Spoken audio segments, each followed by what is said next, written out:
built for you, tailored to your own needs. This is your career, your placements and prospects, your ideas brought to life. And this is your city, a place of adventure. Somewhere to call home. This is your future, and we'll help you write it.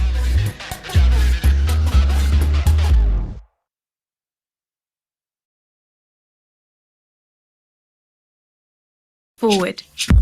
Think differently and ask the big questions. This is more than your postcode and your past. This is about doing the right things. Today, Tomorrow. And forever. Let's go. At NTU, it's what we do. We encourage you to find what you truly love and follow it into a great future. you'll rise and you'll thrive here. Reinvent yourself along the way. Because this university is your university. And our opportunities are your opportunities. These are your people, to learn and live with, to laugh, play and perform with. This is your place, a place for new experiences, for the curious, the courageous. And the quiet. This is your support network, custom built for you and tailored to your own needs. This is your career, your placements and prospects, your ideas brought to life. And this is your city, a place of adventure. Somewhere to call home. This is your future, and we'll help you write it.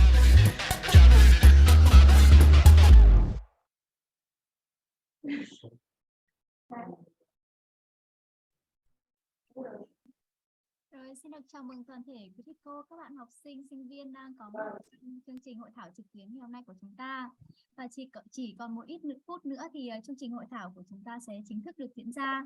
Vậy nên là xin mời quý vị hãy cùng ổn định đường truyền, bật camera lên để chương trình của chúng ta có thể được diễn ra thành công và tốt đẹp. Và lưu ý là bạn nào mà chưa có backdrop của chương trình thì chúng ta có thể lấy ở trên link để chúng ta đổi cái backdrop của chương trình nhé. Rồi xin mời ban tổ chức có thể gửi cái link backdrop của chương trình lên để cho các bạn có thể đổi backdrop của mình ạ.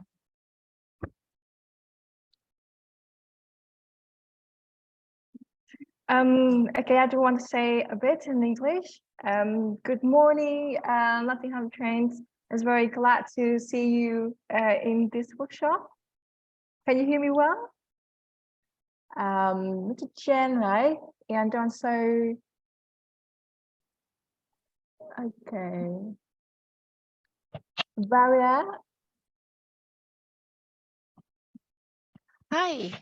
Hi. Yes, we can hear you. Okay, skip. Oh. Thank you so much for joining the. Yes, I can hear you well. Yeah. Yeah, I think my colleague, Chris Crupple, might be joining. So if we can just wait for a couple of more minutes, if that's okay. Yeah, for sure.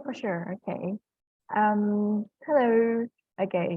Bây giờ mình sẽ đợi bên đại diện trường Nottingham khoảng 20 phút hồng diễn ha. Sau đấy thì mình sẽ bắt đầu chương trình. Thì chắc là hồng diễn tới là bây giờ mình các bạn đã tham gia vào cũng khá là nhiều, cho nên là mình có thể là hỏi thử là các bạn đến từ đâu hay là gì ha.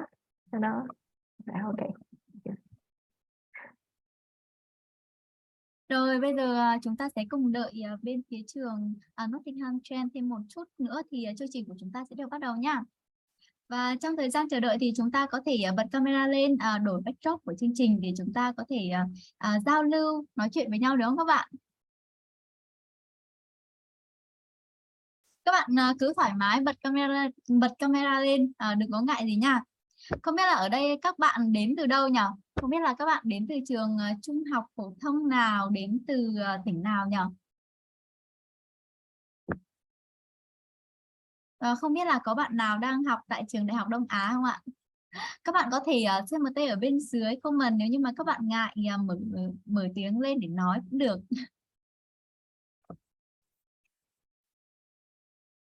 Và hiện tại thì Hồng Yến thấy là cũng có rất là nhiều bạn đang tham dự cái hội thảo trực tuyến của chúng ta ngày hôm nay rồi. Chúng ta hãy cùng đợi thêm một chút nữa để chương trình của chúng ta sẽ được diễn ra nha. Và khi nào mà bên phía đại học của trường Nottingham Trent mà đầy đủ thì chị Bích Lê có thể nói Hồng Yến để Hồng Yến có thể được bắt đầu chương trình.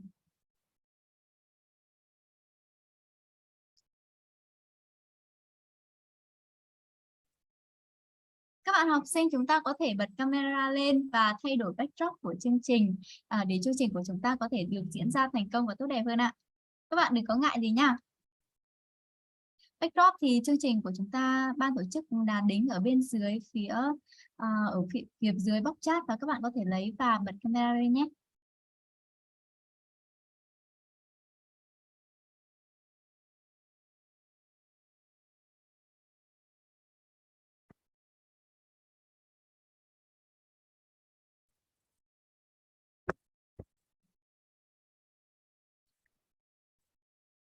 Good morning, Chris. Okay, let me turn. Okay. Hey, good Hi. morning. Sorry, I morning. didn't have sound for a bit. So good morning, good afternoon. Sorry, I'm a bit late. Good afternoon. Calling from New Delhi in India, and we got stuck in traffic. So I'm back. It's all good. Good afternoon. How are you? Very good, Chris? thank you. Yeah. Long time no see you, huh? Yeah. Chương trình sao biết đây?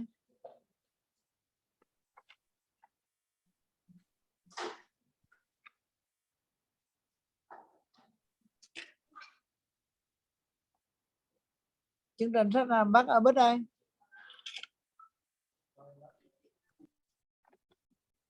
Dạ, chương trình của chúng ta sẽ được bắt đầu trong ít phút nữa. Vậy nên là Hồng Diến xin mời tất cả mọi người chúng ta hãy cùng bật camera lên và ổn định đường truyền để chương trình của chúng ta sẽ được diễn ra thành công và tốt đẹp. Xin trân trọng kính mời ạ.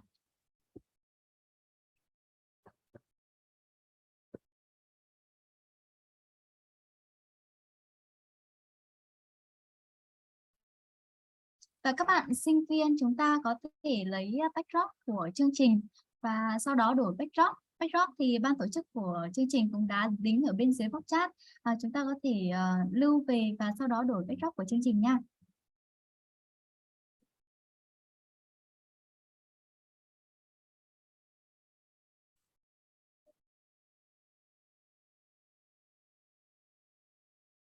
Chúng ta sẽ dành ra tầm 1 phút để cho các bạn mình đổi backdrop của chương trình nhé.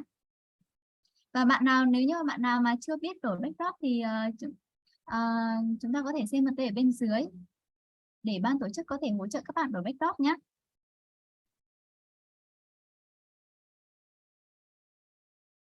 Okay, sorry, the internet connection. So I just removed from the Zoom. So before we go on to start the workshop, I would like to share a bit about the workshop. So mainly the workshops are conducted in Vietnamese because all of the students who are interested in the workshops are Vietnamese. So I hope that you can feel related to this one. And when it's come to the part of the sharing from the Nottingham Trent colleagues and also students, I would like to be translators for your sharing. Is that okay?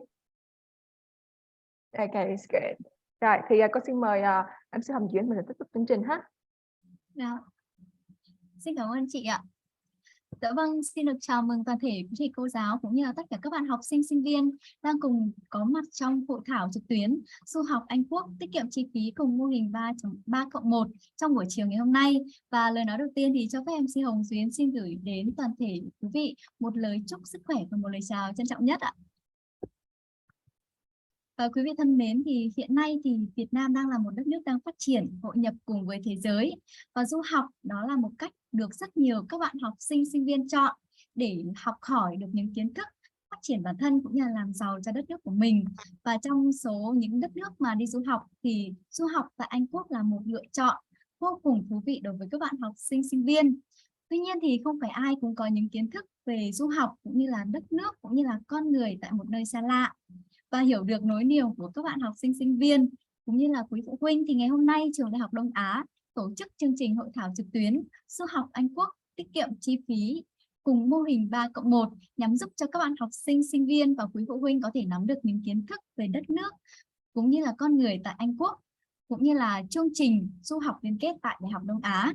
Và đến tham dự và đồng hành cùng chúng ta trong chương trình ngày hôm nay thì Hồng Duyên xin trân trọng được giới thiệu. Về phía diễn giả khách mời thì Hồng Duyên xin trân trọng được giới thiệu sự có mặt của ông Tiết, Phó Giám đốc NTU toàn cầu thuộc Đại học Nottingham Trent. Học Duyên xin trân trọng được giới thiệu bà Visti Sahe, Giám đốc quan hệ đối tác toàn cầu cấp cao thuộc Đại học Nottingham Trent. Và cùng với tất cả các đại diện thuộc Đại học Nottingham Trent tại Anh Quốc cũng có tham dự trong chương trình của chúng ta ngày hôm nay. Và về phía đại diện của trường Đại học Đông Á, Hồng Diên xin trân trọng được giới thiệu sự có mặt của thầy Lương Minh Sâm, Chủ tịch Hội đồng trường Đại học Đông Á. Thank you.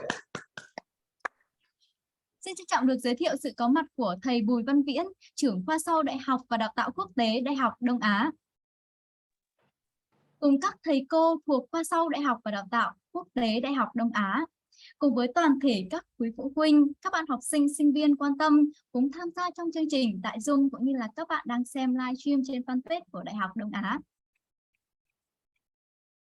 Và các bạn thân mến, để mở đầu cho hội thảo trực tuyến ngày hôm nay của chúng ta, cũng như là nhằm giúp cho các bạn có những kiến thức về đất nước cũng như là con người tại đất nước Anh Quốc, thì sau đây Hồng Duyên có một mini game nho nhỏ ở trên blockchat, và sau đây thì Hồng Duyên xin mời cô Bích sẽ hỗ trợ phần trò chơi này nhé. Xin mời cô ạ. Xin mời hỗ trợ của bạn Dũng cho phép cô được share màn hình nhé. Co-host cô hát.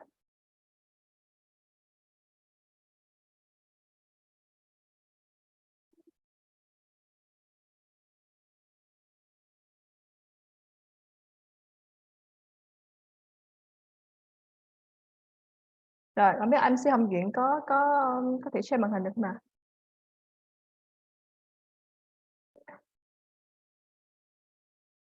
Tôi xin phép mời Dũng ha. Dũng có thể share màn hình cho cô được không? Sorry, we have some technical problem with the Zoom. Sorry. Không biết bạn Dũng có thể xem màn hình được không? Tại vì hiện tại thì MC Hồng Duyên không thể xem màn hình được ấy. Rồi. Cô Bích có thể hỗ trợ em phần này đúng không ạ? Đây, cô đang xem lại cái share màn hình của cô đây. Share this one. Ok. Đợi cho cô chút nha, hình như là có vấn đề về sự cố, cho nên có thể là mình sẽ đưa cái phần game này chơi sau ha. Thì bây giờ có thể là Hồng Duyên có thể mời Chris, có thể là Chris có thể Hồng Duyên có thể mời bên đại diện trường có thể chia sẻ về cái chương trình cũng như là nó trước nào. Dạ rồi, em cảm ơn chị Bích ạ. Và có một chút trục trặc về kỹ thuật, vậy nên là chúng ta hãy để phần trò chơi này để cuối game chơi, hoặc là có thể lát nữa có thời gian rảnh thì chúng ta sẽ chơi trò chơi này nha. Và tiếp theo chương trình thì để giúp cho các bạn có thể hiểu rõ hơn về đất nước cũng như là về Đại học Nottingham Trent, thì sau đây Hồng Duyên xin mời ông Trish Tabot, Phó Giám đốc của MPU toàn cầu thuộc Đại học Nottingham Trent tại Anh Quốc sẽ có đôi lời chia sẻ. Vâng, em xin trân trọng kính mời ạ. So right now I would like to invite the president, Nottingham Trent can have a few sharings with our potential students who are currently studying at Denmark universities and also who are interested in applying to study 3+1 program between Denmark universities and also the Nottingham Trent University as well. So please, could you mind to have some sharing with us as well? Brilliant. Thank you very much. It's a pleasure to be with you all today. And you've got, lots of interesting people on the call today. So we have Dr. Chen, who's the course leader for the program in the UK that you will come, for your final year. And also, I think more interestingly, we've got some students with us who are on the final year program that your students would come on to as well. So it'd be interesting to get their take on the program, but also more broadly on life in the UK and what they get out of this degree. But I think before we go to the students, Dr. Chen will share maybe a few slides about the program so that you get a better understanding about the structure of the program, our sort of approach to education, and then we'll invite the students to then share their experiences on the program so far. Is that a plan? Yeah? Yeah, for sure. just let me just make sure that I will be your translator so that Vietnamese student can understand, you know, on your presentation. Okay, okay, I'll give you like 2 minutes to translate now. Okay, okay. Thì sau đây thì ngài Chris sẽ có những cái chia sẻ. Thứ nhất là về cuộc sống cũng như là học tập tại Vương quốc Anh. Cái thứ hai nữa thì là cần phải chia sẻ sâu hơn. Thứ nhất là về cái chương trình học liên kết giữa Đại học Đông Á cũng như là giữa Đại học Đông Á và Đại học Nottingham Trent trên mô hình là 3+1. Thì sau đây thì ngài Chris sẽ có một vài slide và để chia sẻ cho tất cả mọi người, đặc biệt là các học sinh, các em học sinh đang học vào cấp 3, đang có nhu cầu và đang có mong muốn thực hiện hóa cái ước mơ được sở hữu một cái tấm bằng quốc tế tại Vương quốc Anh.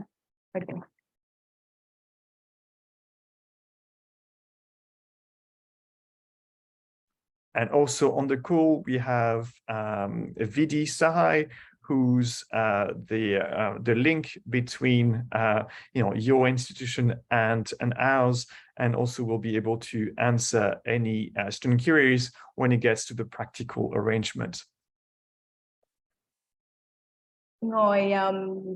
Ngoài bác Chris ra thì mình cũng bên Nottingham Trent University cũng có một số đại diện nữa.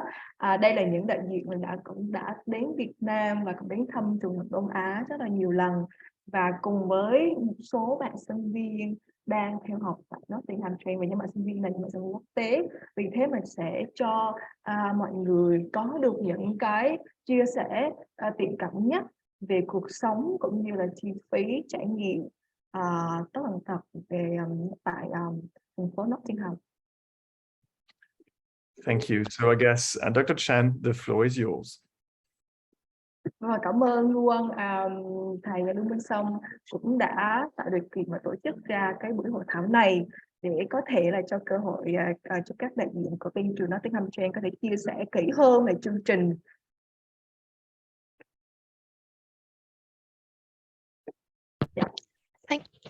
Thank you so much for this afternoon. I've got the slides that I would like to share. Is it possible admin can give me the right to share the screen, please? Yes, I already put you the co-host, and now you can share the slides.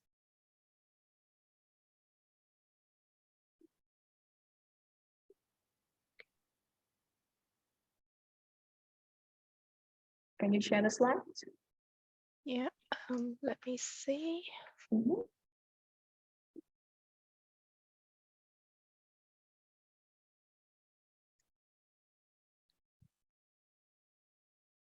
It's not letting me share it.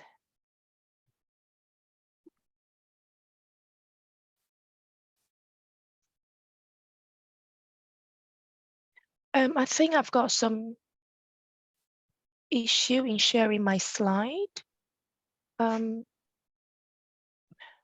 I've got, I guess I have the same presentation on my computer, Gwen. So if you want, I can share from my screen. Yeah, if you are able to share, would you mind giving Chris the admin to share, please?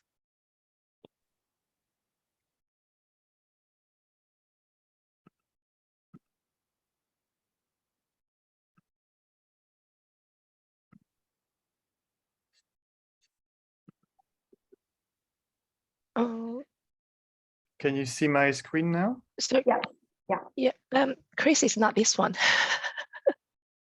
Yeah, I know, but this is okay. But you've got your slides. Let me just see if I can. So let me just. Right. So this is the track.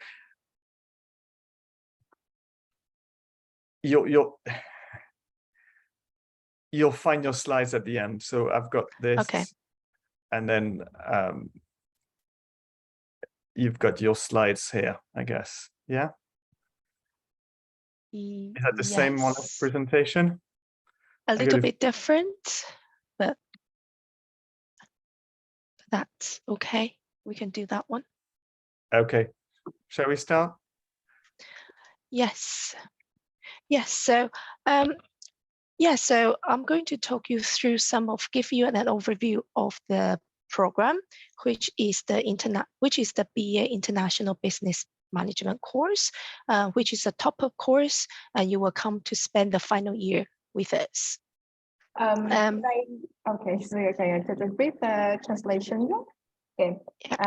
Sau đây thì bên đại diện sẽ có chia sẻ về cái chương trình mà mình sẽ liên kết. Đấy chính là chương trình liên kết cử nhân ngành quản trị kinh doanh quốc tế, International Business Management.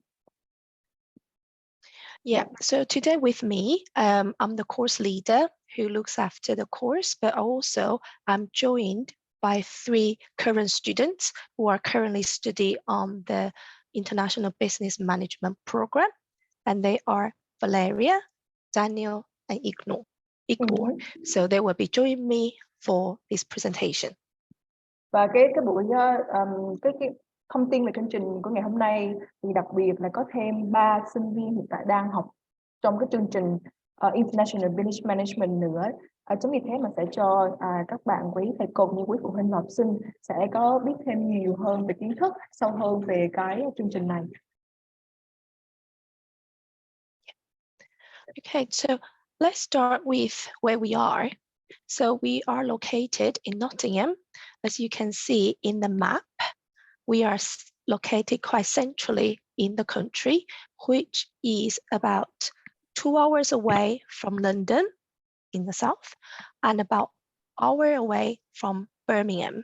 And it's about an hour and a half to Manchester. So these are the big cities around Nottingham. Okay. Thì Nottingham Trent University thì được tọa lạc tại thành phố Nottingham. Đây là một trong những thành phố lâu đời và cũng là một trong những thành phố có nhiều trường đại học tốt dành cho sinh viên. Nottingham Trent là một thành phố rất là lớn, chỉ cách London là thủ đô của Anh 2 tiếng.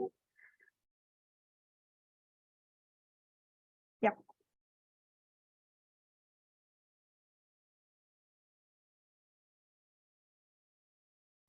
This is the video here about Nottingham.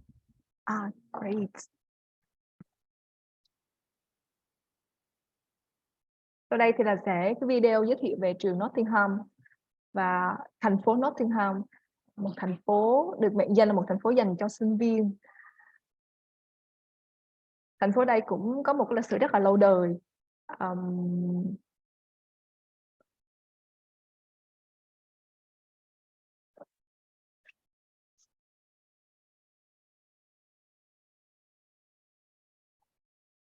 Có thể nói đây là một cái thành phố mà có sự giao thoa giữa cổ điển và hiện đại.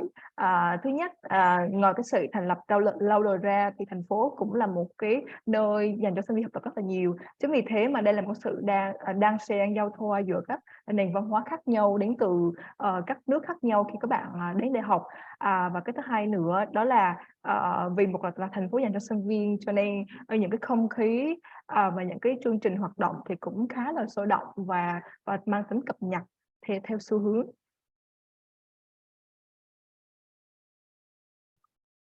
It's very impressive. I don't know if you had the sound there, but sometimes it doesn't work. Yeah.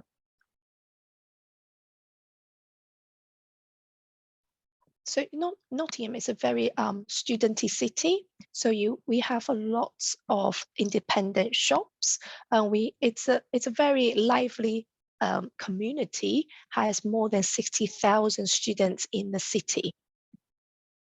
Nottingham là một thành phố rất là sôi động và đặc biệt là với cộng đồng sinh viên hơn 60.000 sinh viên đến từ rất là nhiều nơi trên thế giới.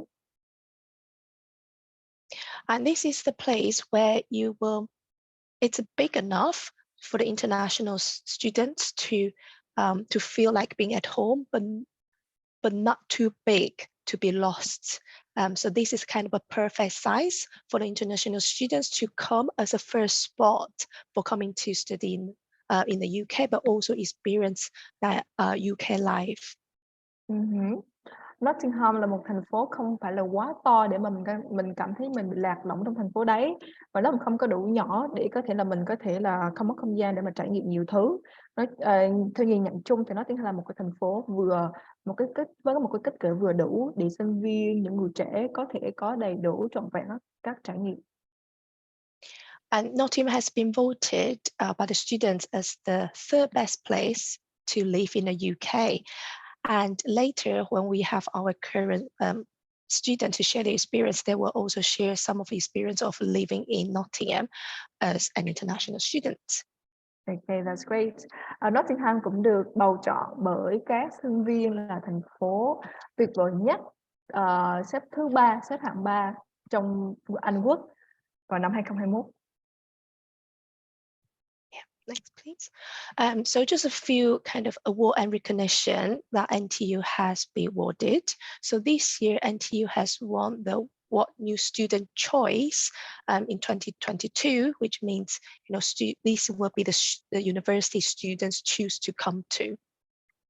Và cũng là một niềm vinh hạnh khi Nottingham giành được một cái giải thưởng cũng khá là một cái giải thưởng cũng khá rất là lớn, đó là giải thưởng Student Choice Award vào năm 2022, giải thưởng về những sự bình chọn của sinh viên dành cho ngôi trường này. And also, we're very proud to say NTU has been awarded the Modern University of the Year, and this is the very recent award we have received, and the university is very proud of these achievements. Có một tin rất là vui và đáng tự hào, đó là năm 2023 thì Nottingham Trent cũng được bình chọn dựa vào tạp chí The Times and the Sunday Times là một trường đại học hiện đại của năm, the Modern University of the Year.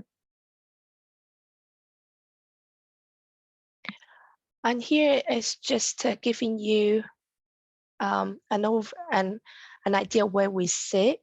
So we are the number 2 uni in the UK. So for example, 100% of our course include work-life experiences. So we are very strong and very with a very strong emphasis in applying theory into practice, and we embedded in our course design and module curriculum.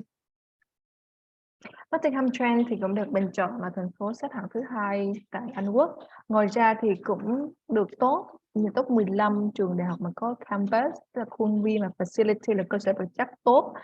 Cũng được bình chọn là top 55 top 55 Global Student Cities, top 55 thành phố có số lượng sinh viên toàn cầu đến và tham gia vào các chương trình học tập tại trường.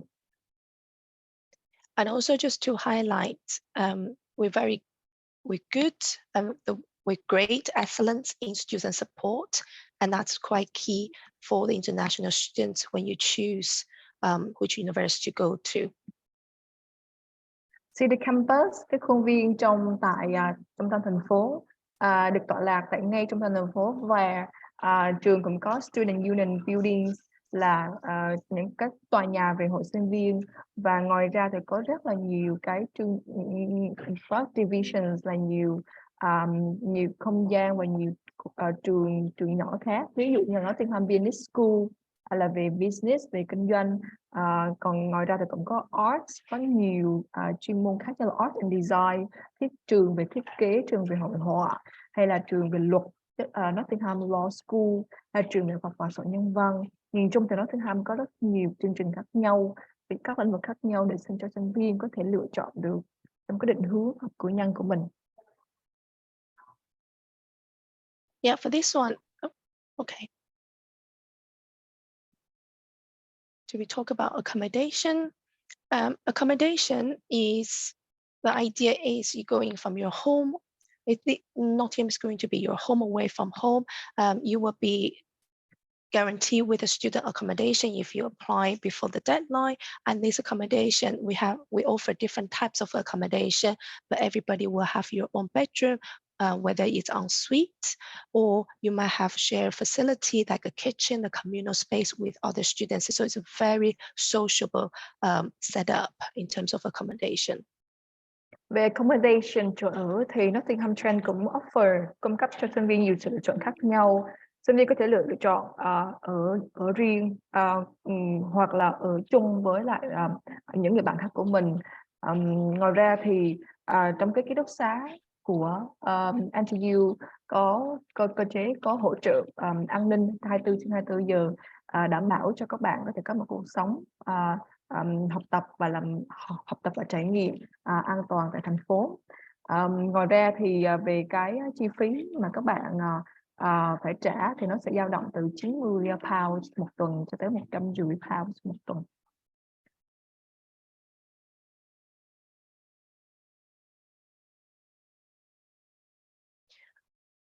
Yeah, so university has got a lot of has got more than 100 student societies that you can join, range from sports clubs to subject specific clubs, as well as if you're interested in any music, in photography, we have wide range of societies and clubs that you can join, where you are able to meet other students who share the same interests as you. Hiệp hội thanh niên của hiệp hội thanh niên của các sinh viên tại Nottingham Trent cũng rất là đa dạng. Hiện tại thì có hơn 110 cái societies, 110 cái câu lạc bộ khác nhau ở nhiều các thể loại khác nhau. Thì đây sẽ là một cách rất là tuyệt vời để sinh viên có thể gặp gỡ những người có thể cùng những sở thích hoặc là cùng những cái chí hướng của mình và có thể tham gia các hoạt động khác nhau ngoài giờ học trên trường.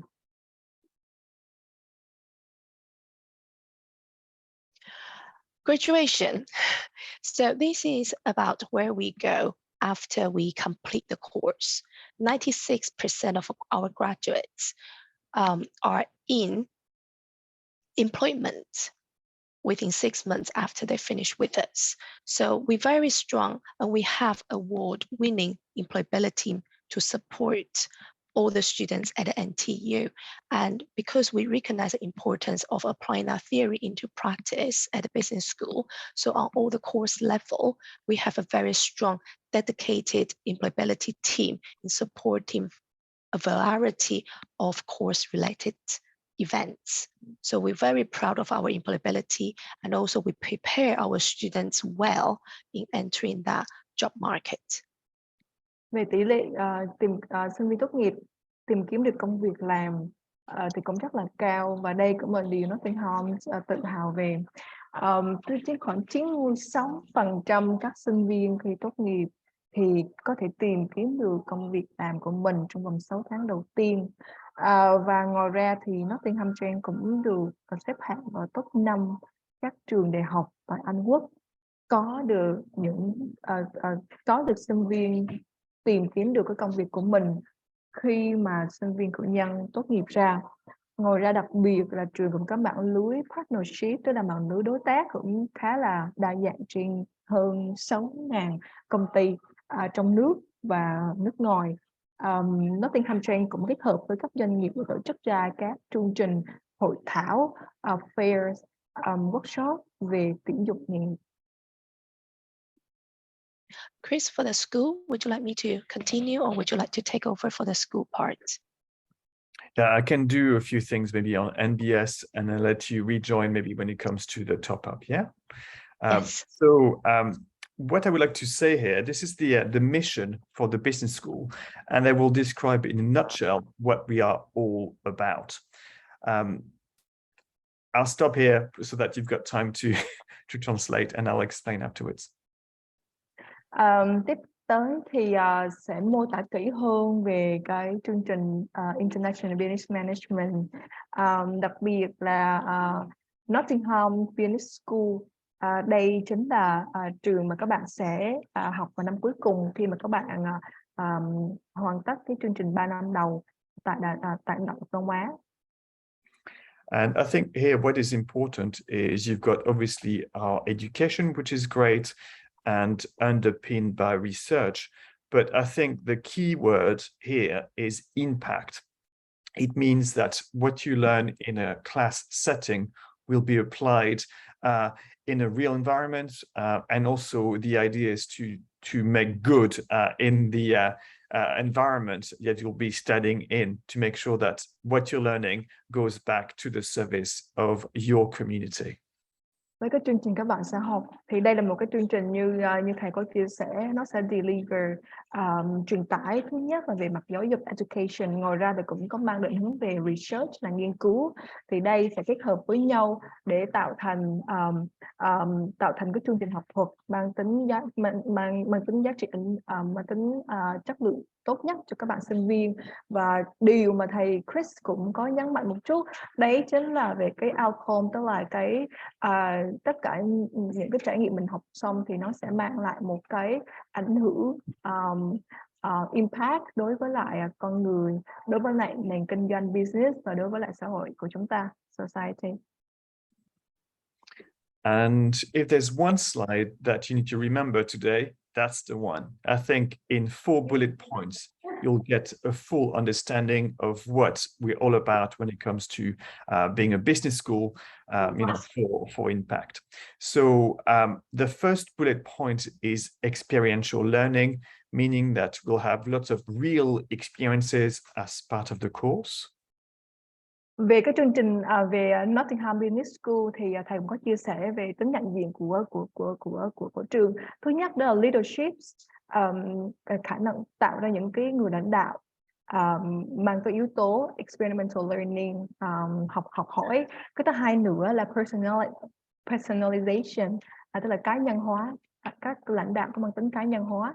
Ngoài ra thì các lãnh đạo tương lai đều có thể mang lại những cái giá trị có trách nhiệm cho xã hội và mang tính bền vững, một cái nền kinh doanh bền vững, và đặc biệt nữa là chương trình này là một cái sự kết nối với các doanh nghiệp business. And personalization is not that you've got all the options of courses and modules possible, but the idea is that we look at your professional goals and making sure that through a module in terms of your professional development will give you the experiences that will help you achieve your career goals. Điểm đặc biệt của chương trình và khi mà các bạn tham gia vào chương trình học đấy chính là cái sự cá nhân hóa. Mỗi bạn khi mà tới tham gia chương trình sẽ có một cái career goal, một cái mục tiêu nghề nghiệp khác nhau. Chính vì thế mà khi tham gia học vào tại trường Nottingham Business School thì các bạn sẽ được định hướng và mình sẽ thực hiện hóa những cái định hướng nghề nghiệp của mình thông qua các sự hướng dẫn của các thầy giảng viên, cô giáo tại Nottingham Business School. And the third bullet point around responsible and sustainable business research and education is crucial. Learning business is all about just making more money as fast as you can. The idea is to become a responsible manager, taking obviously ethics into consideration for every single decision that you'll be making as a manager. Mục tiêu thứ ba mà thầy Chris cũng có chia sẻ, đấy là mục tiêu định hướng và đào tạo các sinh viên tương lai trở thành những người lãnh đạo mà có trách nhiệm cho xã hội và nghiên cứu kinh doanh một cách bền vững. Trách nhiệm ngoài cái việc khi mà học xong ở tại Nottingham Business School đào tạo được các lãnh đạo có thể kiếm được tiền, thì ngoài cái việc đấy thì thị trường cũng theo việc đào tạo những người lãnh đạo, những người manager mà có thể có trách nhiệm với xã hội, trách nhiệm với môi trường, trách nhiệm với giáo dục. So the principles of responsible management are embedded within the content of our courses. Đấy cũng là một cái yếu tố rất là quan trọng khi mà trong cái lộ trình học của nhà trường. And the final bullet point is around our connectivity to business. So you have lots of options within the course to get in touch with real businesses, to take on challenges again with real businesses. And as you saw in the previous slide, there's lots of fairs and somewhere you'll be able to find placements or potentially first employment after your graduation. Và cái điểm đặc trưng thứ tư cuối cùng của Nottingham Business School, đấy chính là sinh viên khi được học và tại trường này sẽ có cơ hội kết nối trực tiếp với các doanh nghiệp và có thể có cơ hội tìm kiếm được công việc làm của mình thì trong quá trình mình đang học tại trường, thông qua các fairs, thông qua các hội thảo nghề nghiệp, liên kết giữa trường và doanh nghiệp. And here, this is also an important element that will guarantee the quality of the experience that you'll be getting in the UK through international accreditations. So the two main ones are AACSB, which is more or less the American standard for business education. And then you also have EQUIS, which is the European standard for also business education. Mọi người có thể nhìn đến slide tiếp theo thì Nottingham Business School được công nhận trên toàn cầu, được công nhận bởi các hiệp hội doanh nghiệp và giáo dục bởi Mỹ cũng như là châu Âu, ví dụ như là IACB hay là EQUIS chẳng hạn, ví dụ như là Small Business hay là Bright Champions. And these two accreditations are quite prestigious because if you look at percentages in terms of business schools in the world who hold these two accreditations, this is less than 1%. Okay. Về hai cái công nhận phía dưới slide như là Small Business Chapter and Bright Champion thì đây chính là những phần danh giá nhất của trường Business International School, bởi vì phần trăm mà các trường nào có thể nhận được cái này thì nó chỉ dao động khoảng là 1% mà thôi. And finally, here are a few examples of companies that the business school is working closely with. And you may recognize a few global brands, but for example, we do a lot of work with Boots, or for example, BP or Rolls-Royce. This is not the cars here, this is the jet engines, where students get to spend time with these companies, or we have executive education programs with them. Nottingham Trent Business School có kết nối rất là nhiều với lại các doanh nghiệp, hơn 600 các connections, các sự kết nối với các doanh nghiệp trên toàn cầu.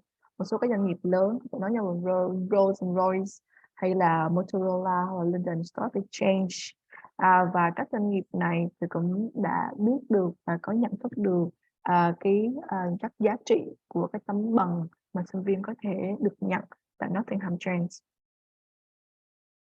Brilliant. So we'll now move on to the actual course. So I'll pass over to Gwen, unless you want to retry and sharing your own slides, or you want me to carry on with mine, Gwen? I'm not sure if I'm able to share my slides. Okay. Let me help you out, because I think I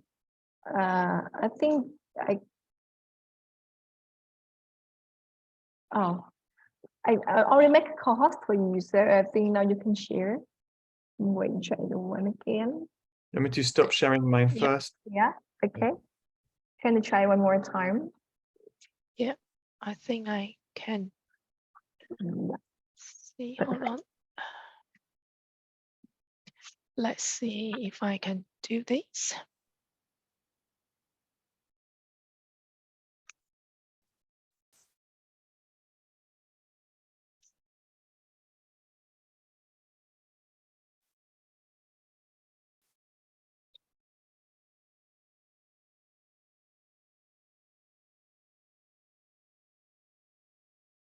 Can you see it? Not yet.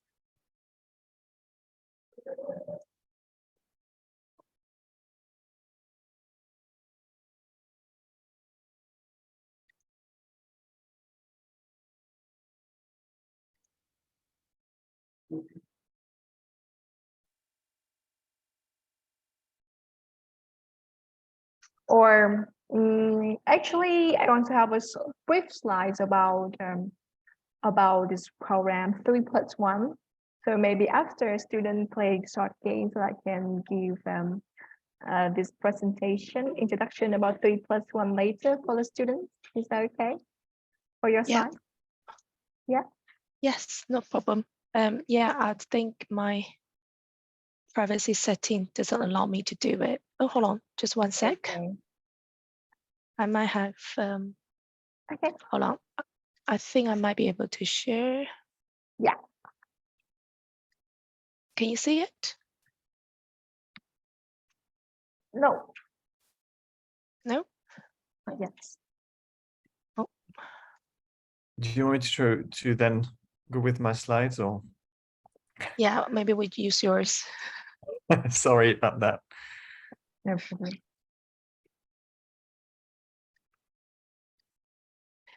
Just means we don't have the fancy new picture from this year. Yes, but I think I'm sure that when we have the students share their experience, that can make up the missing photos. Yeah, I've got a few things from last year's cohort with cricket and the company visit. Yeah. Okay, so I'm going to talk you through an overview of the course itself, which is the International Business Management course. And this is a top-up course. And this is the course vision.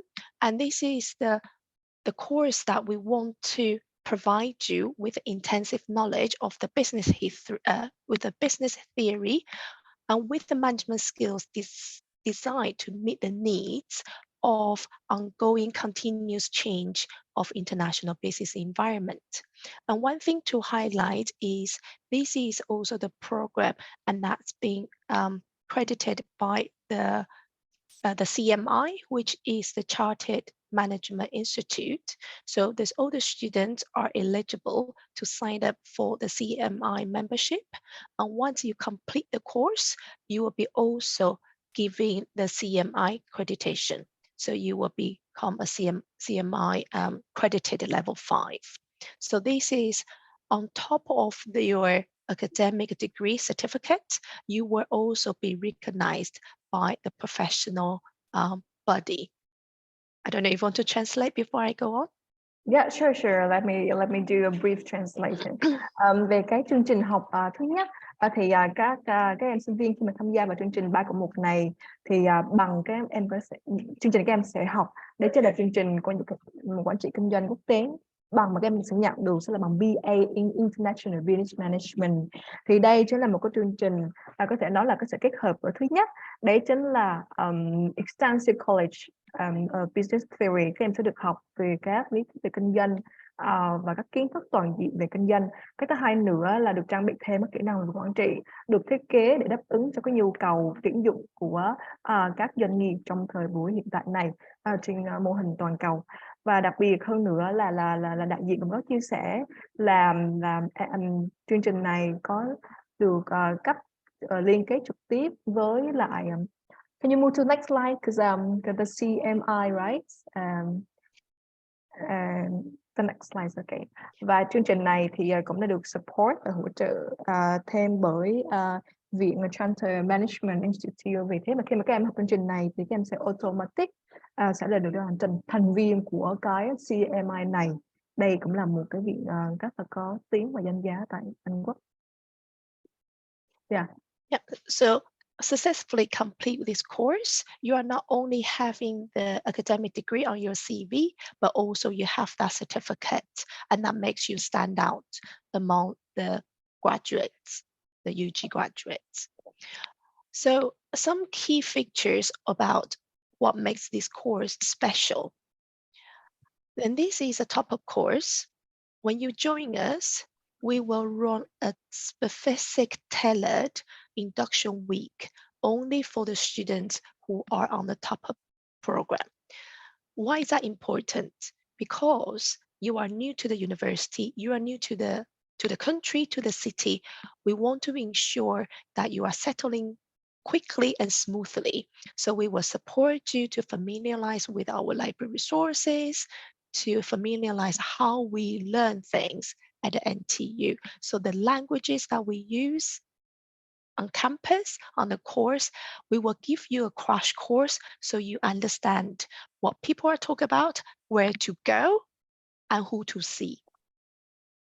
Một số cái điểm nhấn của chương trình này, thứ nhất, đấy chính là chương trình là kết hợp giao thoa giữa các sinh viên khác nhau, các sinh viên đến từ nhiều nền văn hóa khác nhau. Chính vì thế mà có một sự giao thoa về mặt văn hóa. Cái thứ hai nữa là các em sinh viên sẽ có được cái sự định hướng rõ ràng dàn xếp trước khi mà bắt đầu tham gia vào chương trình này.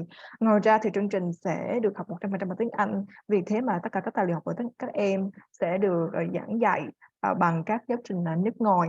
Đặc biệt hơn nữa là chương trình này còn có sắp xếp các cái hoạt động ngoại khóa để tới thăm công ty, tới thăm trực tiếp các doanh nghiệp và trao đổi trực tiếp với các lãnh đạo của các doanh nghiệp. Chính vì thế cũng tạo điều kiện cho các em có thể hiểu sâu hơn về các cơ hội việc làm sau khi tốt nghiệp. Yes. Thank you.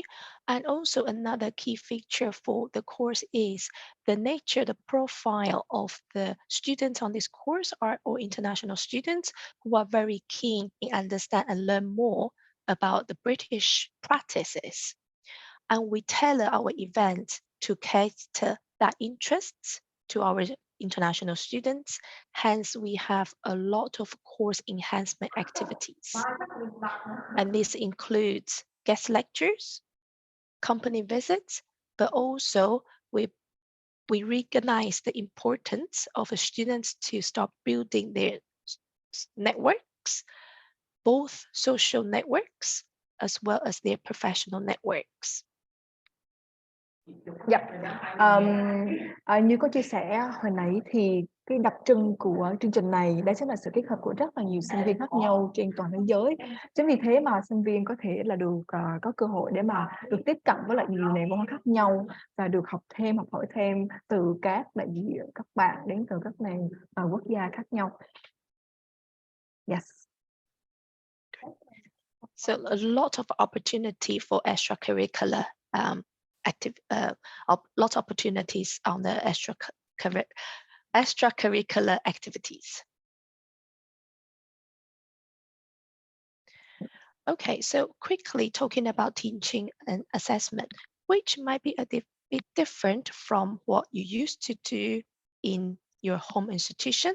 So later we will have the current student to share with you with their experience and so far studying in the MBS. So I will leave some time for them to share.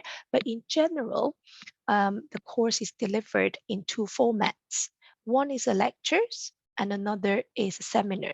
So the lecture it normally take place in a big lecture theater where you sit together with, depends on the size of the module, can be from 100 students to 600 students.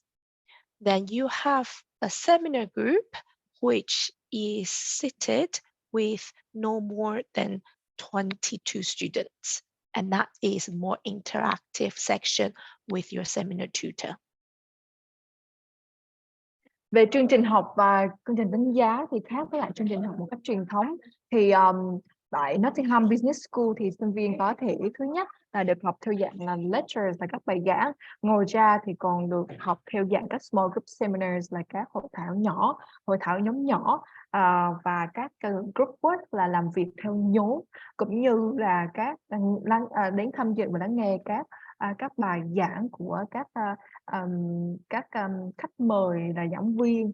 Đặc biệt là trường cũng khuyến khích nâng cao rất nhiều independent learning, tức là việc học mang tính độc lập, và việc thi cử thì cũng được đánh giá theo nhiều hình thức khác nhau. Ví dụ như là sẽ được đánh giá theo dạng là coursework, hay là essays, bài viết luận, hay là bài report, cái bài báo cáo, hay là thực hành theo nhóm, hoặc là các dự án nghiên cứu. Yes. Just one thing to highlight. Now we have all returned back on campus, so everything is in person, face to face, and another key element is all the faculty on the course are research active, so we are following our ethos of research-informed teaching. Ok. Thì hiện tại dịch Covid cũng đã trở nên ổn định hơn, vì thế là bây giờ thì hiện tại các bạn sinh viên khi đi học thì cũng không cũng đã lên trường học mà không cần học online nữa. Cái thứ hai nữa là cái chương trình của mình sẽ theo dạng research based, chính vì thế mà các format thi hay là làm báo cáo thì nó cũng theo cái dạng nghiên cứu. Thank you. So this is how we structure the course for the final year, and we split the final year into 2 terms. So we have a half year 1, first term, and a second term, and that's first term is taking place before Christmas, and the second term is after the Christmas. And now, when I say after Christmas, meaning the teaching term, the teaching weeks. So when you come to join us for the first term, you will do 4 modules. And these are the compulsory mandatory modules that you have to take. And these include the business information communication learning, which that takes place the first week, is the module that supports you to settle into the university quickly. And then you will have to do a global business in the changing world module, and a developing professional impact module, which is very linking to the employability, how we support you to develop professionally. And then third core module is the research project, where you take that ownership, identifying the question and the issue, then taking in, and then investigate the questions that you have identified, and then you try to find the answer. You try to find the data to answer the questions. So research project is an individual piece of work. I will let the student tell you what they like, but it's the piece of work that people find very satisfactory when you've completed. So these are the 3 core modules that you have to take in the first semester, in the first term. After that, you will do one mandatory module is international strategic management. Along that core module, you will choose 2 other optional modules out of 7 modules. So that is comparative international management, international marketing communications, investment and portfolio management, supply chain strategy, international development economics, or the language. So again, this is where you choose what interests you, and you want to be the specialist in that particular field. So this is where you can pick and choose what optional modules that you want to do. And this is great choice of the modules out there for you. In terms of the language, we always suggest students to pick business English if you are not the native speaker. But along the side, I know some of our students have chosen French, chosen Spanish or Mandarin as a language option. Thank you for the slide. It's really informative. I mean, về cái chương trình học thì tôi cũng có nhận được rất là nhiều cái thắc mắc về học năm cuối tại Anh thế nào. Thì đây là một cái lộ trình rất là kỹ khi các em nhìn thấy em slide. Thứ nhất, về năm cuối các em học 3 năm ở Đại học Đông Á và 1 năm ở năm tư ở Nottingham Business School, thì các em sẽ học nửa năm đầu tiên từ tháng 11 từ tháng 10 cho tới tháng 1, thì các em sẽ học tổng cộng là gồm có 5 môn, bao gồm là các về truyền thông, thông tin, kinh doanh, nghiên cứu dự án, rồi global business, kinh doanh toàn cầu trong cái thời đại thế giới đang thay đổi, và những ảnh hưởng chuyên môn, và học thêm về ngôn ngữ. Năm thứ hai, về nửa năm tiếp theo của năm cuối từ tháng 2 cho tới tháng 6 thì các em sẽ học về quản trị chiến lược quốc tế, và các em sẽ có cơ hội được chọn 2 môn học optional trong tổng số 6 môn. Thì nó nằm ở trong cái cột bên phải, thì các em có thể có quyền tự do lựa chọn các môn học 2 trong tổng số 6 môn này. Về cái ngôn ngữ, thì các em có thể có chọn được học một cái ngôn ngữ, ngoài tiếng Anh ra thì các em có thể chọn học tiếng Arabic, hoặc là tiếng Mandarin, hoặc là tiếng Pháp, hoặc tiếng Đức, hoặc tiếng Ý, hay là tiếng Nhật, hay là Tây Ban Nha, tùy vào các em lựa chọn.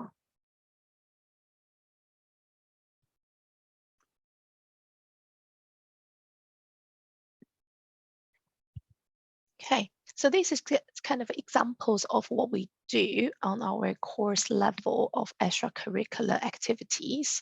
So here is some pictures that we went to visit the local SMEs that manufacturing parts for large electricals. And we also have the company MD, the managing director, coming to talk about his experience of running the business during the COVID, also the impact from the Brexit. But also we have, to give you some examples, this year we also had a visit from one of the big 4 organizations, KPMG. They came to talk about their initiative in promoting equality, diversity, and inclusion at workplace. Also, we make it into a networking event that students are able to meet the graduate from KPMG and start building their professional network. And also, we visit organizations such as a cricket bat manufacturer looking at the craft work. So these are kind of examples what we do outside the classroom as a part of the course events.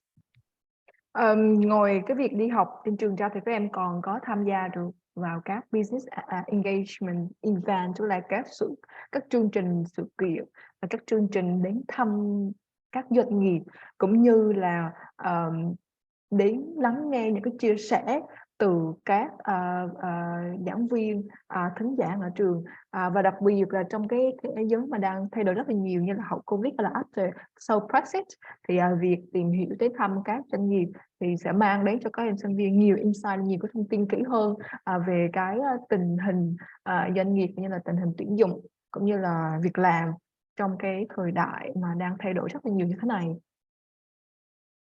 Yep. So later we also have the current student to share some of their experience in taking part in these in these events. So again, this is echo what I mentioned before. All our teaching is informed by research. So some of our colleagues have got the research in about doing business in sports. So we had in Nottingham, we have an international cricket ground. Not all the cricket ground is on that level, so we had a pleasure to visit the cricket ground, and we also had a section with a former England player in hitting some balls on the cricket. So this is a good evidence of how we embed our teaching curriculum based on our research activities. Okay.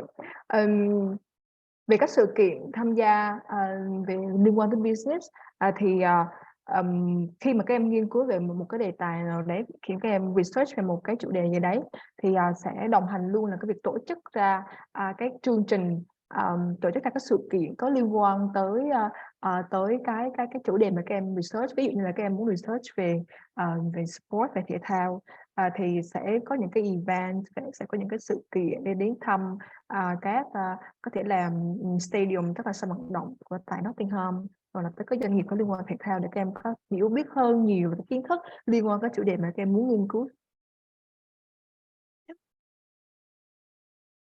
Okay. Thank you. So I guess later we will listen to the 3 students to share their experience. Let's give the floor to the students now. Okay, thank you so much. Okay. So right now we have how to say this one, like a small games for the students, you know, potential students who to play and to test how they know about the UK, how they know about Nottingham. So there is a fun game because when we will receive a gift from our university, from Thomas University. So I'm going to share the host to our MC today. MC Hồng Duyên ơi, bây giờ em bắt đầu sẽ lấy cái phần chơi game đó nha.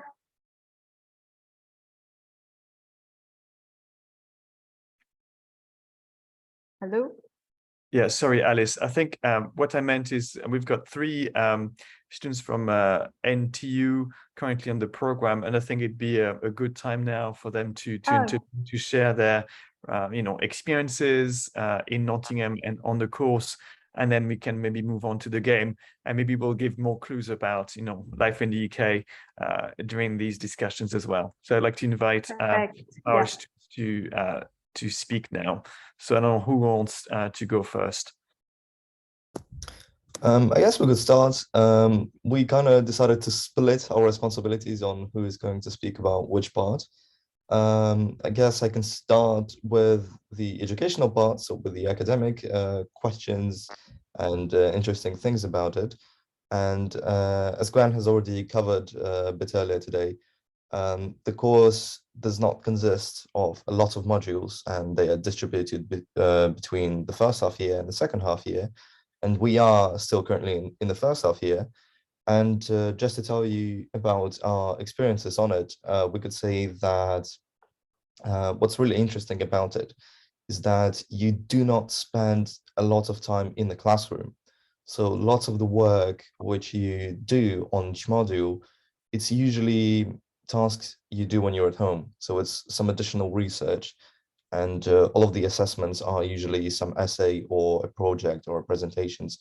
So a class is just, let's say 2 hours a week, 3 hours a week of guidance for you to do your work then later on, if that needs to be translated. Yeah. Okay, sure thing. Okay, let me translate a bit for the students. Bạn sinh viên cũng có chia sẻ một chút về cái chương trình học tại Nottingham Business School. Như là các em đã thấy ở trong cái năm half year tại năm 1 như vậy, thì thấy mình học rất là nhiều môn. Tuy nhiên thì khi mà thực chất là cái thời lượng mình lên lớp mình học thì nó chỉ chiếm khoảng từ 2 tới 3 tiếng trong một tuần mà thôi. Hầu hết thời gian mà các em sẽ được trải nghiệm đấy chính là việc tự học ở nhà. Ngoài ra là việc học nhóm hay là sẽ học cùng với lại cái đội của mình khi mà nếu mà có những cái chương trình, những cái bài test về dự án.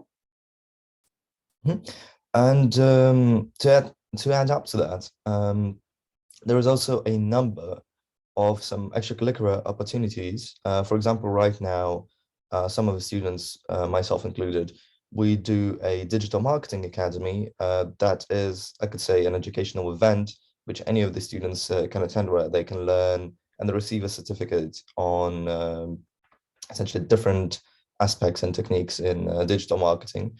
And it's just interesting that these kind of models, they're not included in the study program, so you don't have to do them, but you always have the opportunity to. And also, that's just one of the examples. There are plenty of other programs. It's just what I personally have chosen. And we also have access to LinkedIn Learning, which is a great platform where you could learn all sorts of things, both management related, business related, and also some other things. For example, I'm looking into Python, the programming course right now. So there are plenty of this kind of opportunities also from CMI, which we have talked about earlier, the Chartered Management Institute. And it's just important to understand that we do have a lot of free time, but it's meant for us to spend that, we could spend that free time on some additional learning using these platforms or using some other courses that the university provides. Bạn sẽ cùng có chia sẻ một chút về cái việc học. Việc trong cái thời đại này thì chúng ta cũng học rất là nhiều về internet, và một trong số cái platform mà em cũng có chia sẻ là học về linking learning. Linking learning là một phần thuộc về linking, thì chắc một số bạn sinh viên bây giờ có thể là cũng có quen với lại cái platform này. Thì trên cái linking learning thì các bạn có thể học rất là nhiều kỹ năng khác nhau, rất là nhiều cái chương trình khác nhau mà nó sẽ hoàn toàn miễn phí cho các bạn. Trong cái quá trình học đại học, đặc biệt là học ở nước ngoài, thì các bạn sẽ được khuyến khích và được động viên rất là nhiều trong cái việc là self study, là tự học và tự khám phá, tìm kiếm những cái nguồn tài liệu tự học trên internet. Yeah, I guess it would be from my side of educational aspects, that'll be it. If you guys want to add something else. Yeah, I can continue talking about the extracurricular activities, if you don't mind. Yeah, shall I? Okay, great. So thank you, first of all, for inviting us. My name is Valeria, and I am a final year student, as I believe all of us three here. So yeah, Igor told us a little bit about the academical part, the educational part of the studies, while I would like to focus more on the extracurricular activities, because the choice the university provides is really enormous, is really huge. Every day, we receive special digests from employability services that provide us with some information about the upcoming events, activities, workshops, meetings, seminars. It is really impossible to attend them all. Even if you want to do this, you can try, but sometimes there are just plenty of them, and they are in the same time as you have your classes. So yeah, would you like to translate? Yeah. Vaya cũng có chia sẻ về tất cả các chương trình học, các chương trình ngoại khóa tại Nottingham Trent thì thật sự rất là nhiều. Như một slide hồi nãy có chia sẻ từ đại diện phía trường, thì trường hiện tại có hơn 100 society, tức là hơn 100 câu lạc bộ khác nhau. Thật sự là mình không thể nào mình tham gia hết tất cả các hoạt động ngoại khóa của trường vì nó rất là nhiều và nhiều nơi khác nhau. Nói tới chia sẻ ở đây, Vera chia sẻ ở đây chính là nhiều sự lựa chọn khác nhau để cho sinh viên có thể có cơ hội tự khám phá được những điều mình muốn. Ngoài ra thì có cơ hội tiếp cận với nhiều kiến thức hoặc tiếp cận với các câu lạc bộ, đội nhóm hoặc là các sự kiện mà mình thật sự là muốn khám phá xem thử là mình có phù hợp hay là hứng thú về cái này hay không. So I would divide the activities we have in our course into 3 major sections. This is the division I personally apply. There is no something like this in the course. So we have activities for students on the course, BA International Business Management specifically. For example, we had a couple of employer presentations, Caterpillar and KPMG meetings, which were accompanied with networking activities. So a good chance for all the students to make some professional connections, to get some LinkedIn connections, to just see what is going on in the professional environment right now, which is amazing. Second, I would point out NBS events, the events that are organized on the scale of the whole school, Nottingham Business School of NTU. For example, I was lucky to take part in the Thornsbridge team building outdoors activity. There we went outside. We were taking to some park, to a very beautiful recreational area, an hour ride from Nottingham, where we spent the whole day mastering our team building activities, which was amazing. I personally met a lot of new people, and of course just enhanced some of my personal characteristics. It was really brilliant. And the third one is the whole university events, which are, for example, different workshops, seminars dedicated to how to boost your CV, how to get part-time job in Nottingham, and like other plenty things you can do, you can attend, which the ones that I particularly enjoyed the most were employability fairs and some fairs dedicated to employer presentations, to sustainability issues, and all that stuff. So these activities take place quite often, I would say once, twice every 1-2 weeks. Everybody is welcome there. So if you are a student at NTU or NBS particularly, you can come, join, talk, boost your skills, ask questions, and make connections. Very informative. Thank you so much. Có một chút chia sẻ về Vera có chia sẻ về 3 cái chương trình hoạt động ngoại khóa mà Vera được cực kỳ nhấn mạnh cho sinh viên khi mà học tại Business School. Thứ nhất là chương trình dành cho các BA student, là dành cho các em sinh viên học quản trị kinh doanh. Thì ở tại cái chương trình này thì là sẽ có networking với tạo kết nối với lại doanh nghiệp trực tiếp, thì các em sẽ có thể mở rộng cái mạng lưới về các doanh nghiệp trong tương lai của mình. Cái thứ hai nữa là các chương trình NBS, tức là dành cho phạm vi của các chương trình này, sự kiện này thì nó là phạm vi của trường kinh doanh, thì nó cũng khuyến khích tham gia sự tham gia của tất cả các sinh viên đang học tại Management Business School, chứ không chỉ gói gọn tại quản trị kinh doanh mà thôi. Và cái chương trình và các chuỗi sự kiện thứ ba là các chương trình sự kiện toàn trường, thì có những cái chương trình sự kiện hội thảo khá là hay, đó là CV Swimming, tức là mình sẽ đem CV của mình đến và các những người cố vấn có thể đã có kinh nghiệm trong cái việc là xem feedback, có thể xem và đưa feedback cho mình xem là cái CV này nó có được hay không, vân vân, như thế để mình có thể tăng cái khả năng kiếm được việc làm sau khi tốt nghiệp xong. Yes. Yeah, and finally, I would like to conclude by saying that the fact that makes NTU stand out from, as I suppose, other universities is that the employability services are really well developed here. So we, as final year students, I guess all feel a bit worried about the upcoming adult life, professional career, and all this stuff. And so the university provides us with maximum opportunities, guidance, help, support through all of these processes throughout all the year.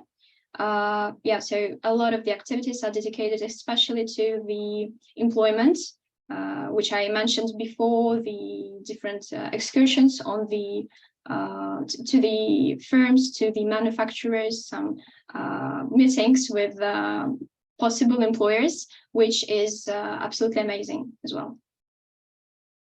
Vera cũng có chia sẻ một chút về cái trải nghiệm sinh viên năm cuối của mình. Thì khi mà đã là vào sinh viên năm cuối thì cảm giác cũng hơi là lo lắng khi mà mình sắp sửa phải ra trường và phải tìm kiếm việc làm.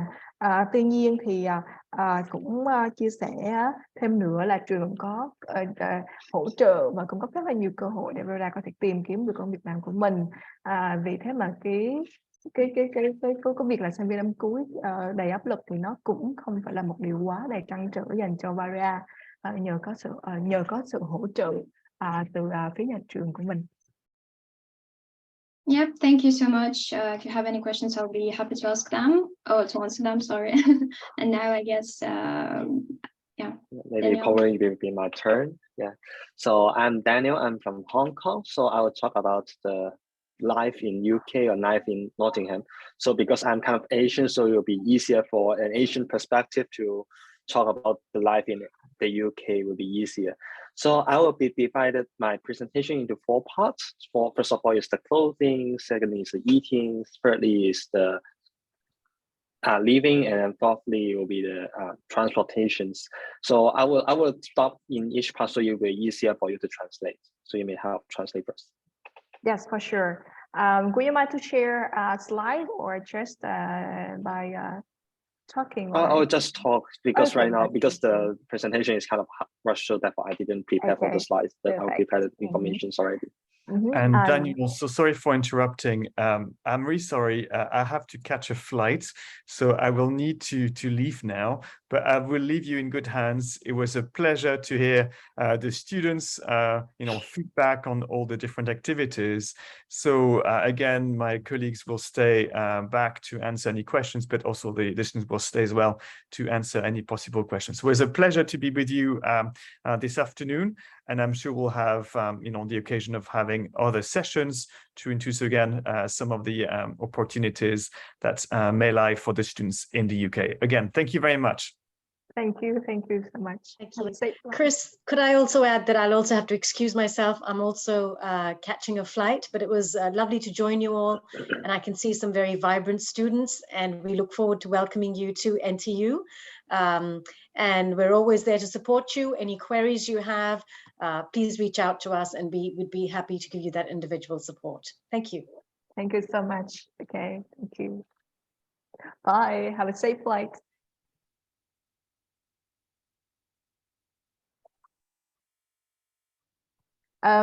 Sau đây thì Daniel đến từ Hồng Kông, một sinh viên đến từ Hồng Kông, thì có những chia sẻ sâu hơn về cái trải nghiệm học tập của mình. Có thể là một người đến từ châu Á, cho nên là những cái chia sẻ của Daniel một phần nó sẽ gần gũi và nó sẽ tiệm cận với những cái thắc mắc của các em sinh viên hiện tại đây. Yes, you can continue. Okay, so I will first start from clothing. So The semester start in mid of September or late September, so it start cooling in the UK. It's around 10 or 12 degrees Celsius that time, and right now it's already 5 degrees Celsius right now, and the lowest temperature for today will be 3 degrees Celsius. So it's kind of cold in winter time, and I think that is recommended for bringing more clothes before you come to the UK. Normally, I just wear everything I can have when the time I arrive to UK. Về cái thời điểm mà khi mà các em bay qua bên phía Anh chẳng hạn, thì Daniel có chia sẻ là thời điểm bây giờ rất là lạnh, và đặc biệt là Vương quốc Anh thì được mệnh danh là xứ sở sương mù nữa, cho nên thành ra là thời tiết là cái khi mà mọi người từ những vùng châu Á như là Hồng Kông hay là Trung Quốc hay là Việt Nam chẳng hạn, có những vùng người ta chưa bao giờ có mùa đông, thì khi mà các bạn qua Anh thì bạn cũng cẩn thận là phải mang đồ ấm, mà đặc biệt là cái mùa đông thì đã tới rồi. Yeah. So, but anyway, when you want to buy clothes, it's easy to buy in Nottingham. Recently, there is a Black Friday discount, so it's kind of a high discount, like nearly 50% for the most easier buy clothes. So you can buy clothes anywhere here, and it is not that expensive to buy from my perspective. Yeah. Nếu như mà các bạn có muốn mua quần áo ấm tại Anh thì nó cũng không sao, tại vì cái giá cả tại ở Anh quần áo thì nó cũng không phải là quá đắt đỏ. Yeah. So for buying food, it is easy to buy your food from the Oriental market or the Oriental supermarket here. And it is also, there is many supermarket here, but unfortunately there is no convenience store. Like for example, 7-Eleven, there is no 7-Eleven here. So it is easy to buy food, and it is easy to find Vietnamese food here. So I have experienced different kind of Vietnamese food. For example, there is a restaurant called Pho, and the pho is quite nice. So I think that you won't get homesick when you're eating here. And of course, it is kind of more expensive when you eat outside, but it is okay for you for some occasions. Okay, thank you, Daniel. I'm happy that you like our special food. Về cái ẩm thực ở đây thì thật ra thì Nottingham là một thành phố cũng rất là nhiều sinh viên quốc tế. Thành ra là như đây là có chia sẻ là có luôn cái nhà hàng mà mang tên là phở luôn, bán đồ ăn Việt Nam. Nên thành ra là các bạn khi mà qua Anh Quốc, đặc biệt là qua Quốc Nottingham chẳng hạn, thì các bạn cũng không có cảm giác là quá là nhớ nhà. Tại vì sinh viên Việt Nam ở bên Nottingham cũng khá là nhiều. Yeah, and probably if you want to cook, it would be around 3 to 5 pounds per meal. But it can be cheaper, but it also can be more expensive, depends on how you cook. But normally it is easy to cook here because when you're having student accommodations inside an suite, it is easy to cook for yourself. So I prefer cooking for myself because I'm not having too much money, but it is easy to cook for my recommendations. Về cái chi phí ăn thì Daniel cũng có chia sẻ, cũng có đề xuất là nếu mà cái tài chính của mình nó dư dả thì các bạn có thể ăn ở ngoài hoặc là mua ở siêu thị đồ người ta đã chế biến sẵn. Nếu mà tài chính mình bó hẹp một chút thì mình có thể nấu ăn, lên siêu thị mua đồ ăn và về nhà nấu ăn, thì nó sẽ tiết kiệm chi phí một phần cho các bạn, đặc biệt là du học sinh. Yeah, and for the living, I was not living in the school accommodations. I live outside, but it's also student accommodations. So there is different student accommodations nearby to the NTU campus, and I'm just walking for 8 minutes to the school. It's easy to walk, and approximately the cost from the ensuite and the studio will be varies from 150 pounds to 230 pounds, depends on the quality of the student accommodations. And if you want to book, I will recommend you book as early as possible because they will have more space and they will have more discounts for you to book. If you book at the latest time, and then it will be disasters for you.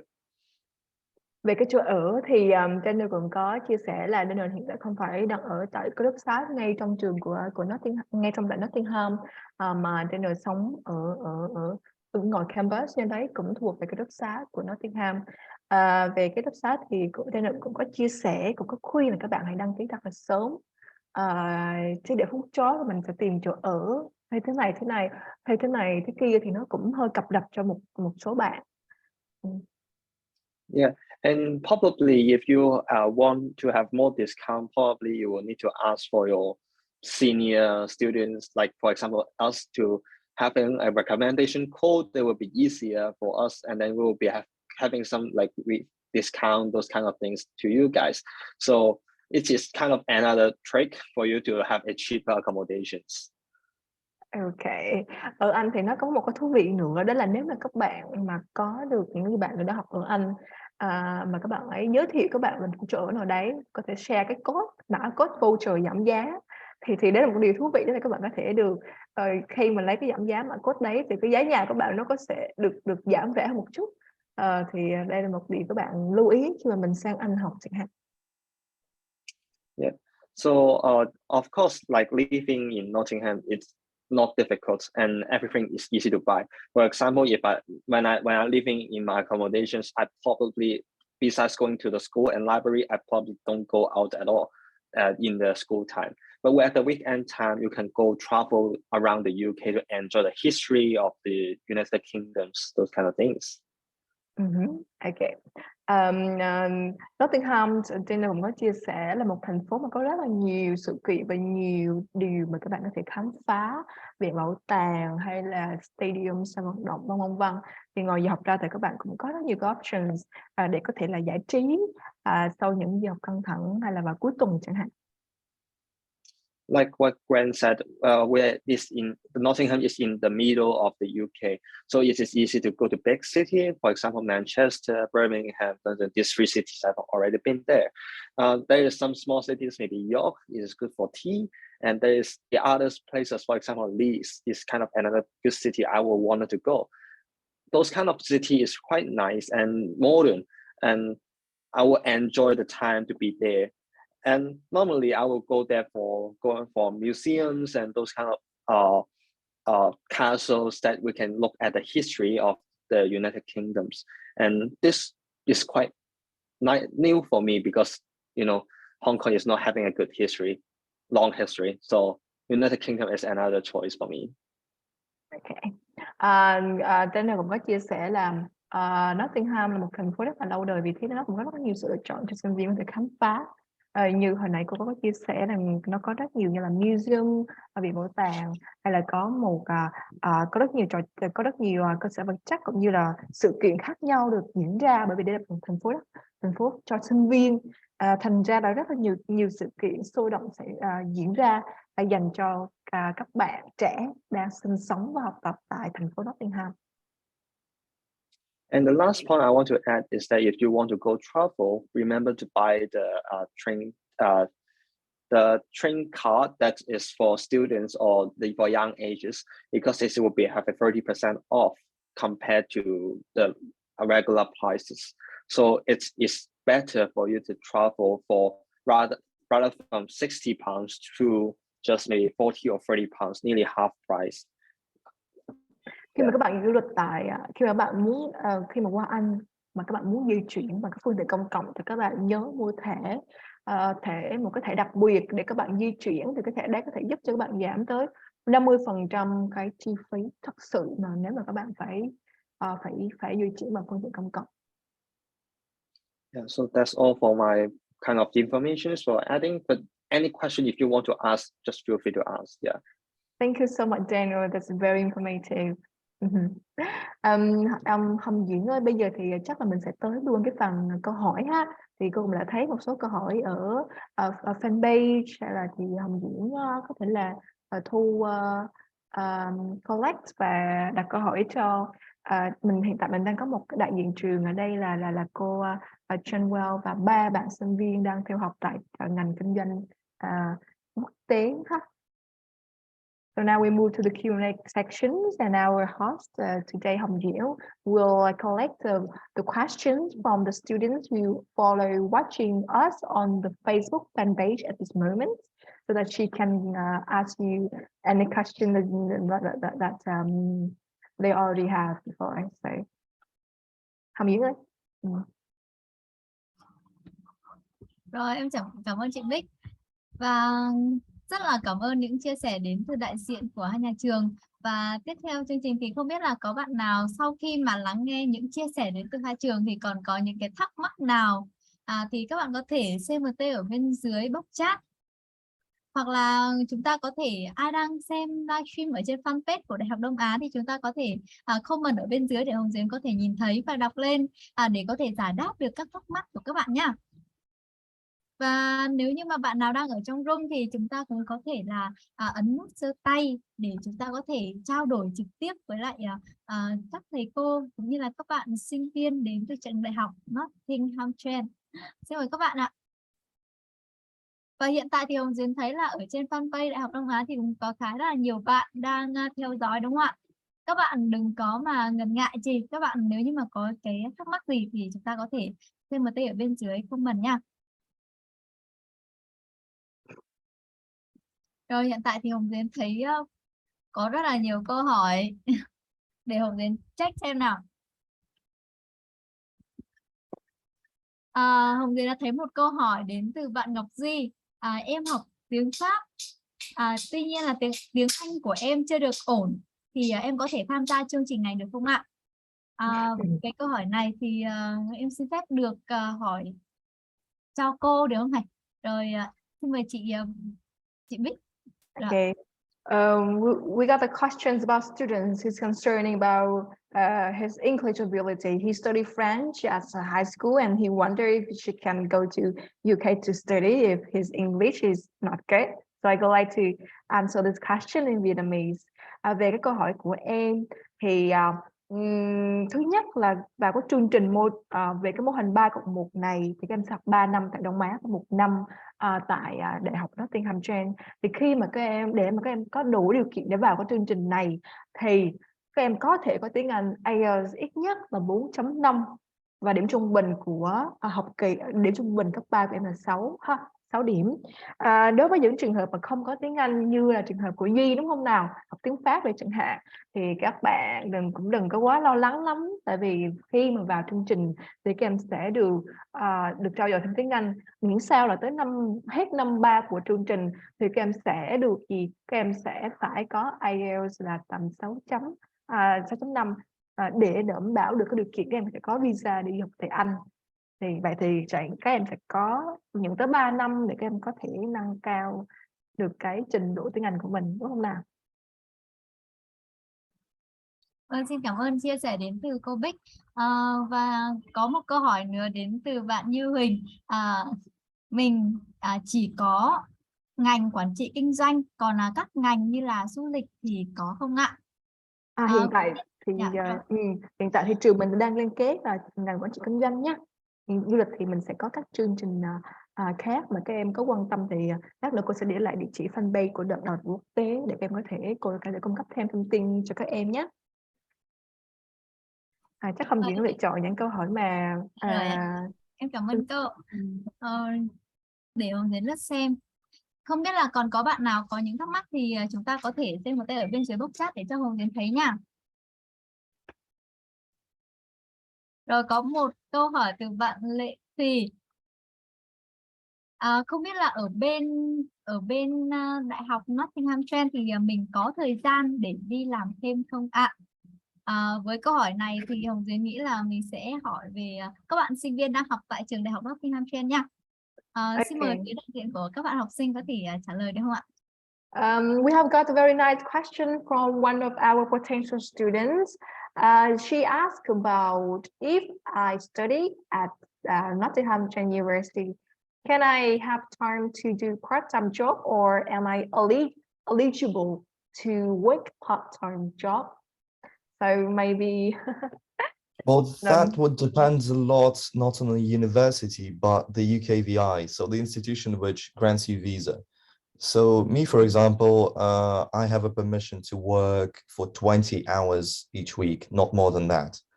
And there is no ability. I think it will be within the terms. Like if you have inter vacations, like Christmas time, you are not limited. But if you are in like studying time, you have only 20 hours per week. No, for me, it literally says on my visa I can only work for 20 hours max each week. I mean like when the time you are having holidays, you are fine for working. Yeah, Daniel is right. I asked Really? about this. Igor, we have the same visas, yeah, because we're coming from the same country and we can work up to 20 hours only during the term time, but during the vacation, during Christmas vacation or summer vacation, you can work up to 40 as a regular citizen. Yeah, just to kind of echo what the students have said. So if the student's coming as a tier 4 visa, which is a student visa, you are eligible to do 20 hours per week during the term time. Outside of the term time, then you can work as a full-time employee. So what happens is outside the term time, your employer will ask you to obtain a letter to state when the term dates are, so that to ensure you are not over the hours that you are entitled to. So yes, you are able to do part-time job up to 20 hours during the term time and full-time outside of term dates. However, it is also depends on how individual manage and organize their time. Despite you are not on campus for many hours a week, but it does require a lot of self-organization to manage the workload in terms of reading, in terms of a prep, in terms of engaging extracurricular activities. So we encourage students to take on part-time job if they have the capacity to do so. And we always emphasize the importance of prioritizing the study before the job. What we don't want to see is students start mixing lessons due to the part-time job commitment. So yes, you are allowed to, and you are entitled to work during the term time, but just be mindful the feasibility and the practicality of doing the full 20 hours. Thank you so much for your answer. I think this one is very important for Vietnamese students because Vietnamese students often come with a very tight budget and they want to work to have some part-time job to earn some money besides study. So I will translate this one for the students. Về cái chương trình khi mà các em có được cái visa mà làm việc tại Anh thì các em sẽ được phép làm 20 tiếng một giờ. Và cái này là 20 tiếng một giờ trong quá trình mà mình đang đi học. Ngoài ra thì trong cái thời điểm như là Christmas hoặc là New Year hay là holiday hay là summer break thì các em có thể là được phép làm toàn thời gian. Tuy nhiên thì đại diện trường cô Chen cũng có khuyến cáo, cũng có khuyên là các em nên cẩn thận với việc đi làm thêm, bởi vì trên trường học nhiều khi học cũng rất là nhiều, thành ra là phải cân bằng những việc học và việc làm thêm để không ảnh hưởng tới cái kết quả học tập của mình, bởi vì mình đi du học thì cái nào là quan trọng hơn nào, đi học đúng không? Okay. Yeah, just also to say, there are lots of jobs that's available on campus and they are paid opportunity. So we advertise those opportunities to our students. So for example, we have student ambassador role, and we have various different jobs that's taking place on campus, and that will be advertised by our employability team. So yes, lots of opportunities on campus as well as off campus. Cô cũng có chia sẻ luôn về cái chương trình làm việc bán thời gian, thì ngoài cái việc là các em phải đi ra apply trong nhà hàng hay là cửa hàng gì đấy, thì tại ngay ở campus của trường có sẵn luôn một số cái job mà các em phải làm part time, thì các em cũng có thể suy xét và làm cái này vì nó ngay trong khuôn viên của mình thì nó cũng rất là tiện cho mình đi làm và cân bằng giữa việc học chẳng hạn như vậy.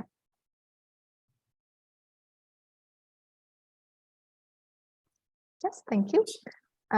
Có mời Hồng Diễn nào, em có thể tiếp nối chương trình ha.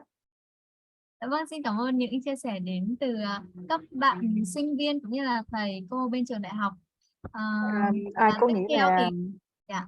Con nghĩ chương trình mình cũng đủ dài nên chắc là bây giờ có thể là mình có thể chụp ảnh và kết lại chương trình ở đây để cho không phải mọi người có thể gián đoạn công việc đấy. Dạ vâng ạ. Thật sự là còn rất là nhiều những cái thông tin mà nhà trường muốn chia sẻ đến tất cả các bạn. Tuy nhiên là thời gian của chương trình cũng có hạn, vậy nên là nếu như mà còn có câu hỏi nào liên quan đến chọn nghề nghiệp hay là liên quan đến những cái chương trình liên kết đào tạo quốc tế từ trường Đại học Đông Á thì các bạn có thể nhắn về fanpage của Đào tạo quốc tế Đại học Đông Á, hoặc có thể là nhắn vào gọi điện cho số điện thoại hotline 02363 566 888 để có thể được giải đáp. Các thầy cô ở trong khoa thì có thể giải đáp bất cứ những cái thắc mắc nào của tất cả các bạn. Và Hồng Diến hy vọng rằng với hơn 1 tiếng đồng hồ vừa rồi thì đã đem đến cho các bạn những thông tin vô cùng hữu ích, giúp cho các bạn có rất là nhiều kiến thức cũng như là hiểu biết hơn về du học Anh Quốc. Chúc cho các bạn có thể lựa chọn được những cái con đường mà phù hợp với sở thích cũng như là khả năng và ước mơ của mình. Và trước khi kết thúc hội thảo trực tuyến ngày hôm nay thì xin mời tất cả các bạn có mặt trong room ngày hôm nay, chúng ta có thể bật camera lên để chúng ta có thể chụp một bức hình lưu niệm nha. Before we're going to end this workshop today, so I would like just to take a whole pictures for all the participants here, not only in the Zoom but also in on live stream on the fan page right now. Can you please? Okay. Rồi các bạn hãy cùng bật camera lên để chúng ta cùng chụp những bức hình lưu niệm nhá. Rồi cùng tạo dáng nhá. 1, 2, 3, xin mời ban tổ chức có thể chụp những bức hình lưu niệm lại ạ. Rồi các bạn tạo dáng nào. 1, 2, 3 đổi dáng nào. Rồi các bạn có thể bắn tim.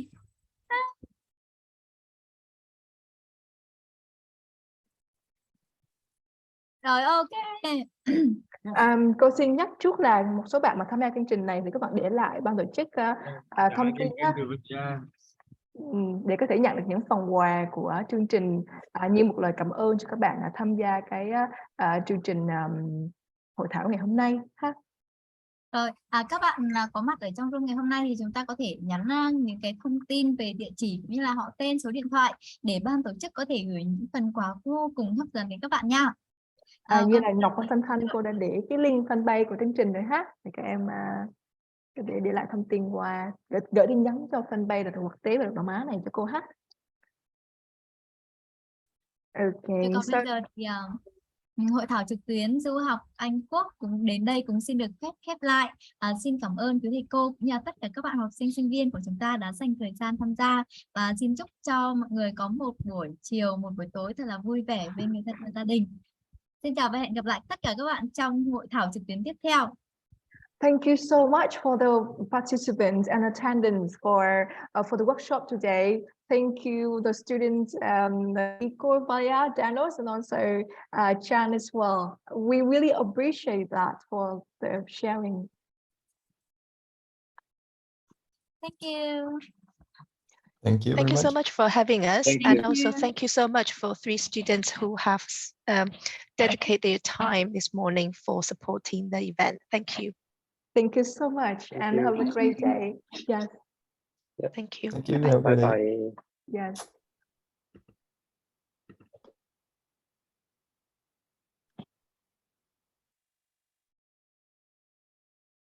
Rồi, cảm ơn các em nha. Cảm ơn Diễn nha.